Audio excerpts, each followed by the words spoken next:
À mes 17 ans et demi, dans l'année du bac, dans mon lycée, je rencontre une personne qui m'invite à une assemblée fraternelle de louanges pour Jésus. J'y vais sans aucune conviction, histoire de m'aérer et changer d'air. Stupeur, étonnement et surprise, je vois de mes yeux des gens heureux, rayonnants, irradiés de joie, de paix, d'amour. Je m'en souviens comme si c'était hier. Je croyais avoir atterri dans une autre planète, un monde inconnu. J'étais choqué. Comment est-ce possible qu'il y ait des gens si heureux? En fait, vous devez savoir que depuis ma préadolescence, je vivais un vide existentiel sans pareil, avec des états chaotiques qui variaient entre états dépressifs, mélancoliques et euphoriques. Plus tard, on m'a diagnostiqué bipolaire, maladie invisible qui a pollué mon existence pendant plus de 34 ans. Pour en revenir à cette première rencontre dans ce rassemblement, ma vie bascule. Je décide, je fais le choix de vivre une existence spirituelle. Juif de par ma naissance, j'entreprends d'entrer dans la grande école talmudique d'Aix-les-Bains, d'étudier au Codel,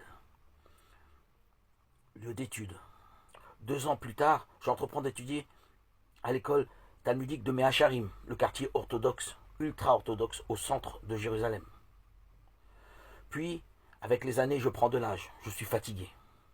Je rentre en France.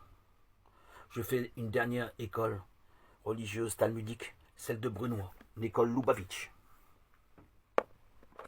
Mais dû à ma bipolarité, je n'ai plus de conviction, je n'ai plus d'enthousiasme.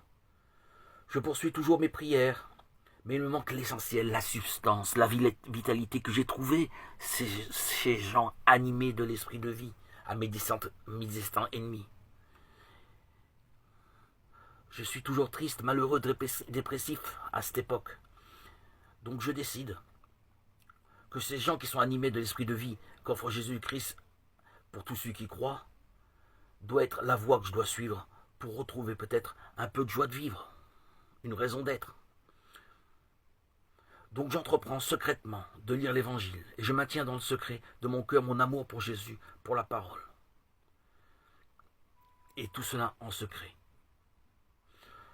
Marié depuis 28 ans, père et grand-père, je poursuivais ma vie dans mon judaïsme de manière tout à fait banale, dans une existence qui alterne entre hospitalisations nombreuses et médicaments à ne plus en finir, dû à cette maladie qu'on appelle la bipolarité.